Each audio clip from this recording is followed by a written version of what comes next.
Video देखने से पहले मेरा चैनल जरूर सब्सक्राइब करना और हाँ, घंटी बजाना मत भूलना। Hello guys, welcome back to my channel learn with Shreya. आज हम क्लास 6 का हिस्ट्री का चैप्टर नंबर 2 पढ़ेंगे। फर्स्ट चैप्टर मैंने कंप्लीट इसका कर दिया है, मैं उसका लिंक आपको डिस्क्रिप्शन में प्रोवाइड कर दूंगी। तो शुरू करते हैं। हमारा चैप्टर है on the trail of earliest people, आरंभिक मानव की खोज में। ठीक है, इस चैप्टर में हम लोग ना पहले के जो लोग होते थे उनके बारे में पढ़ेंगे कि वो कैसे अपना खाना पीना सब कुछ जुटाते थे। ठीक है, तो चलो पढ़ते हैं। पहला टॉपिक है हमारा the earliest people, why were they move on. ठीक है, आरंभिक मानव आखिर वे इधर उधर क्यों घूमते थे। जो आरंभिक मानव जो होते थे, पहले के जो लोग होते थे, वो इधर से उधर क्यों ट्रैवल करते थे, इधर से उधर क्यों घूमते थे। तो सबसे पहले तो आप ये जान लो हंटर्स गैदर्स क्या होता है। ठीक है, जैसे कि पहले जो लोग होते थे उनके बारे में हम जानते हैं। ठीक है, तो उनको हम आखिर तक खाद्य संग्राहक बोलते हैं। ठीक है, हंटर्स गैदरर्स। तो उसको हंटर्स गैदरर्स बोलते हैं। तो वो क्या होता है, the way in which they got their food, मतलब कि भोजन का इंतज़ाम करने की जो विधि होती थी।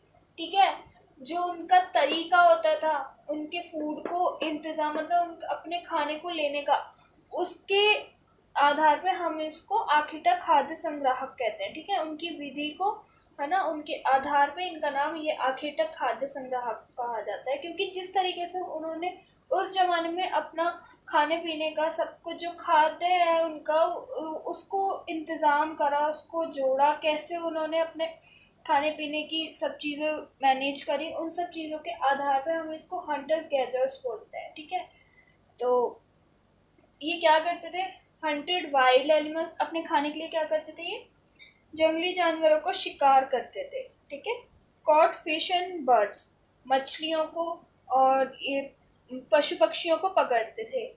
Gathers fruit nuts seeds leaves stocks and eggs. तो मतलब ये क्या करते थे, गैदर्स फल मूल जो होते हैं, जैसे फ्रूट्स जो होते हैं, ठीक है, नट्स होते हैं, दाने वगैरह जो होते हैं, पेड़ पौधे पत्तियाँ, है ना, बीज वगैरह, अंडे, ये सब चीज़ों ये क्या करते थे, इकट्ठा किया करते थे, गैदर किया करते थे। ठीक है, इसलिए जो पेड़ पौधों से जो भी हमें खाने की चीज़ प्राप्त होती है, इसलिए उनको काफ़ी ज़्यादा महत्वपूर्ण माना जाता है। ठीक है, ये काफ़ी ज़्यादा उस टाइम के लिए पेड़ पौधों से, जंगलों से जो भी चीज़ हमें खाने के लिए प्राप्त होती थी, उनको काफ़ी ज़्यादा महत्वपूर्ण माना गया है, काफ़ी ज़्यादा इम्पोर्टेंट माना गया है।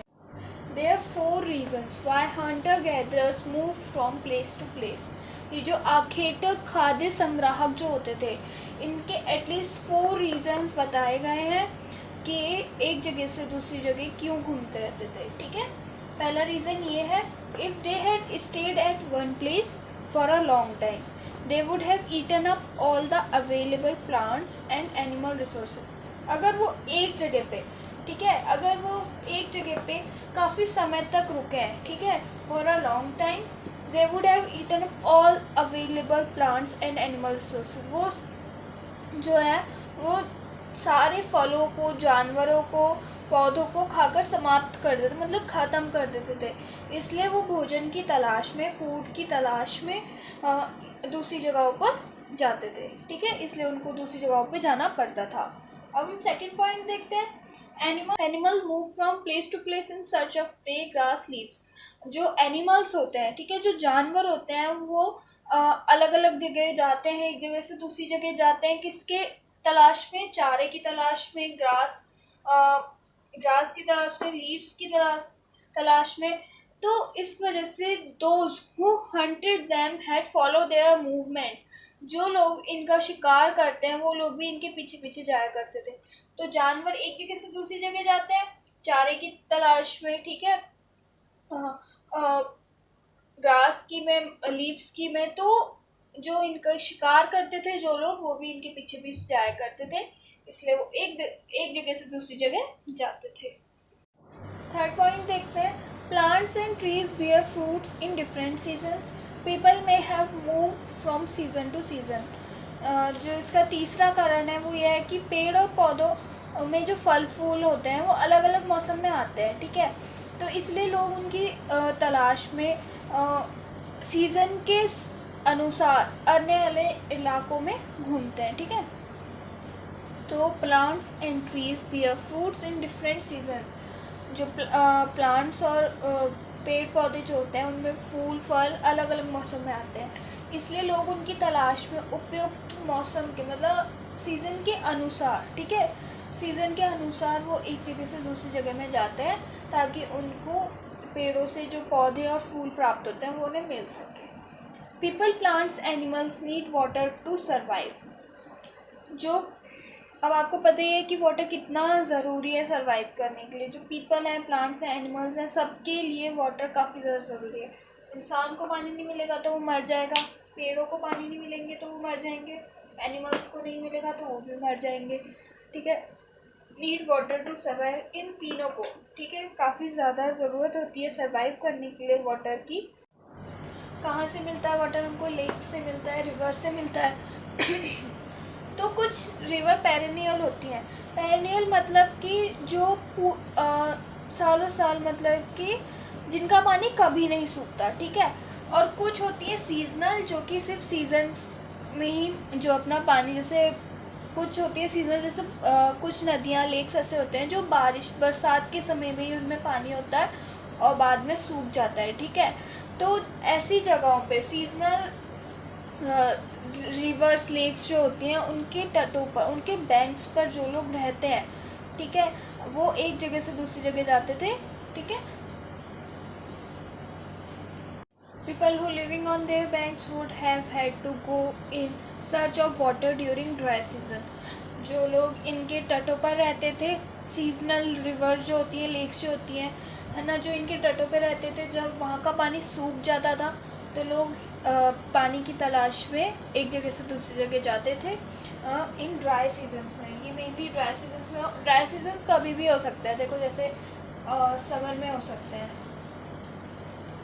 दोनों में हो सकते हैं, समर विंटर, ठीक है, दोनों में हो सकता है। कैसे? समर में ज़्यादा गर्मी पड़ने के कारण, ज़्यादा धूप के कारण जो लेक्स होती है, रिवर्स होती हैं, वो सूख जाती हैं। और विंटर में भी यही होता है, ज़्यादा सर्दी पड़ने के कारण लेक्स रिवर जम जाती हैं, जिसकी वजह से पानी नहीं मिल पाता, ठीक है। नेक्स्ट टॉपिक है हमारा, how do we know about this people, कि आरंभिक मानव के बारे में जानकारी कैसे मिलती है। तो मैंने आपको फर्स्ट चैप्टर में पढ़ाया था आर्कियोलॉजिस्ट कौन होते हैं, जो कि जिनको हिंदी में पुरातात्विक बोलते हैं, ठीक है, जो कि जानकारी प्राप्त करते हैं पहले के ज़माने के, मतलब पास्ट के बारे में, हमारे हिस्ट्री के बारे में, कि कैसे पहले के ज़माने में लोग कैसे होते थे, कैसे रहते थे, इन सब के बारे में। तो जो आर्कियोलॉजिस्ट्स होते हैं have found some of the things hunters gather made and used. मतलब कि जो पुरातात्विद होते हैं, जो आर्कियोलॉजिस्ट होते हैं, वो उनको कुछ ऐसी वस्तुएं मिली हैं जिनका निर्माण और उपयोग जो हंटर्स और गैदर्स थे उन्होंने किया था, ठीक है। People made and use tools of stone, wood and bones. Wood was use to make huts and doors. जो पहले के लोग जो थे, ठीक है, वो टूल्स यूज़ करते थे, टूल्स बनाते थे, ठीक है, और यूज़ करते थे किस लिए? Stone, wood and bones. कैसे बनाते थे वो अपने टूल्स? पत्थरों से, लकड़ियों से और हड्डियों से। और जो वुड होता था उससे लोग अपने हट्स वगैरह भी बनाते थे, अपनी झुग्गी झोपड़ियाँ जो उनकी होती थी वो भी बनाते थे, और टूल्स भी बनाते थे उनसे।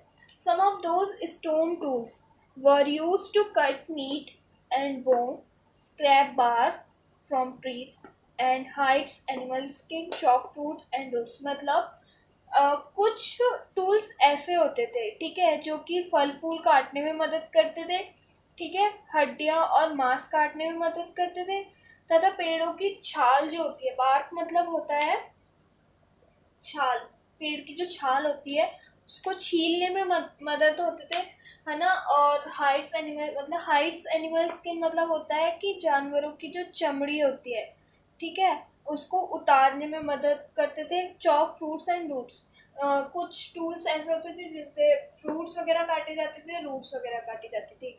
तो ये सब चीज़ें हैं जो कि आर्कियोलॉजिस्ट ने फाइंड करी है कि उनको ऐसी चीज़ें मिली हैं जिसकी वजह से उन्होंने पता लगाया है कि लोग कैसे यूज़ करते थे, कैसे टूल्स बनाते थे अपने, उनका कैसे यूज़ करते थे, इन सब चीज़ों के बारे में। ठीक है, हम नेक्स्ट टॉपिक पढ़ेंगे, choosing a place to live. रहने की जगह निर्धारित करना। पहले के जो आरंभिक लोग थे वो रहने की जगह कैसे निर्धारित करते थे, ठीक है, और उनकी कहाँ थी रहने की जगह जहाँ पे उनके एविडेंस मिले। Archaeologist have found evidence of hunters and gathers. जो आर्कियोलॉजिस्ट हैं, पुरातात्विक जो है, उनको कुछ एविडेंस मिले हैं हंटर गैदर्स के। तो मैं आपको यहाँ पे मैप दिखा दूँगी, उसमें आपको क्लियर नहीं दिखेगा तो मैंने यहाँ पे वो जगह लिख दी है। तो यहाँ पे 3 जगह ऐसी हैं जो मेंशन की गई हैं उनकी, ठीक है। आपको मैप में रेड कलर के ट्रायंगल में वो जगह मेंशन करी हुई हैं। तो पहली है भीमबेटका। भीमबेटका ऐसी जगह है जहाँ पे इनके एविडेंस मिले हैं कि यहाँ पर ये लोग पहले जो आरंभिक लोग थे वो यहाँ पे रहते थे, आरंभिक मानव यहाँ पे रहते थे। हुंसगी, हुंसगी ऐसी जगह एक और है, वो भी मिली है कि यहाँ पर भी आरंभिक मानव, मतलब कि उनके एविडेंस मिले, यहाँ पर भी वो लोग रहते थे। और कुरनूल केव्स, कुरनूल की गुफाओं में भी इनके एविडेंस मिले हैं होने के। तो ये 3 जगह यहाँ पे मेंशन करी गई है। और कई पुरास्थल, मतलब कि कई जगह ऐसी थी नदियों और झीलों के पास इनके एविडेंस मिले गए हैं, ठीक है, उनके किनारे पे इनके एविडेंस पाए गए हैं। Stone tools were important. People tried to find places where good quality stone was easily available. ठीक है, स्टोन टूल्स जो होते थे वो काफ़ी ज़्यादा इम्पॉर्टेंट होते थे पहले के लोगों के लिए। क्यों? क्योंकि वो उनसे औजार वगैरह बनाते थे, ठीक है। तो people try to find places where good quality of stone, मतलब कि जो पहले के जो लोग थे, आरंभिक जो मानव थे, वो लोग इस तलाश में रहते थे कि उनको गुड क्वालिटी का स्टोन मिल जाए। ऐसी जगह पे वो जाना चाहते थे, मतलब कि ऐसी जगह पे वो उसकी तलाश में रहते थे, ऐसी जगहों की जहाँ पर उनको गुड क्वालिटी का स्टोन इजीली प्रोवाइड हो जाए, ठीक है। जहाँ पे वो लोग, जहाँ पे उनका जैसे स्टोन होते थे, जहाँ पे वो लोग अपने औजार बनाते थे, ठीक है, और जहाँ पर उसका यूज़ करते थे, औजार बनाते थे, जहाँ पे उनको प्रोवाइड होता था गुड क्वालिटी स्टोन, उस जगह को वो लोग फैक्ट्री साइट बोलते थे, ठीक है, क्योंकि वो वहाँ पर अपने औजार बनाते थे। तो क्या बोलते थे उनको? फैक्ट्री साइट, उद्योग स्थल, ठीक है। अब इसी टॉपिक में से निकला है how do we know where these factories are. इस टॉपिक में से क्वेश्चन निकला है कि हम इन उद्योग स्थलों के बारे में जानकारी कैसे मिलती है, ठीक है। तो आर्कियोलॉजिस्ट जो होते हैं, उन्होंने जब इसकी खोज करी थी तो उनको कुछ फाइंड ब्लॉक्स ऑफ स्टोन मिले थे, ठीक है, बड़े बड़े पत्थर के बड़े बड़े टुकड़े, tools that were made and perhaps discarded because they were not perfect. और कुछ ऐसे औजार उपकरण मिले थे जिन्हें लोगों ने इन स्थलों पे छोड़ गए थे क्योंकि वे ठीक से नहीं बने होंगे। तो ऐसे कुछ टूल्स और पत्थर के टुकड़े मिले थे, ठीक है, जो कि परफेक्ट नहीं थे, जिसकी वजह से लोगों ने उसको वहीं पर छोड़ दिया था। Second, chips of waste stone felt behind at these sides. और साथ ही कुछ ऐसे टूटे फूटे टुकड़े मिले थे जिसकी वजह से ये पता लगता है कि यहाँ पे वो फैक्ट्रीज थी, यहाँ पर वो लोग अपने औजार वगैरह बनाते थे। People lived here for longer spells of time, ठीक है, जिनको हैबिटेशन कम फैक्ट्री साइट्स बोला जाता था। कभी कभी लोग इन स्थलों पे कुछ ज़्यादा समय तक रहते थे, जिसकी वजह से ऐसे स्थल जो होते थे उनको आवासीय या फिर उद्योग स्थल कहते थे। तो इसके 3 पॉइंट्स हैं जिनकी वजह से पता चलता है कि यहाँ पे उनकी फैक्ट्री साइट्स हुआ करती थी। these sites find blocks of stone, tools that were made and perhaps discarded because they were not perfect।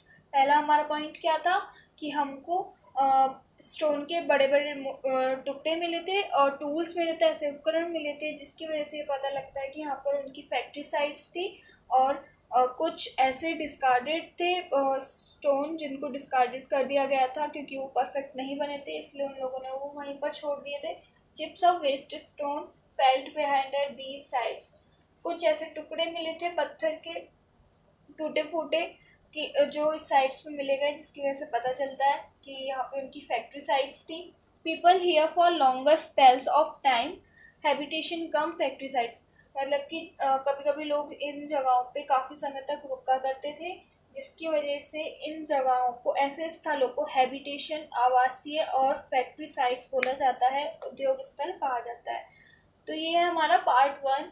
हमारा आधा चैप्टर कंप्लीट हो चुका है। नेक्स्ट पार्ट में पूरा चैप्टर कंप्लीट हो जाएगा। अगर आपको मेरी वीडियो पसंद आई हो तो प्लीज़ मेरी वीडियो को लाइक करना, शेयर करना। अगर आपकी कोई भी क्वेरी हो तो मेरे को कमेंट सेक्शन में ज़रूर बताना, और नीचे मैं अपना इंस्टाग्राम अकाउंट आपको मेंशन कर दूँगी, तो आप मेरे को वहाँ पर भी फॉलो कर लेना डेली अपडेट्स के लिए, डेली मोटिवेशन क्योट्स के लिए।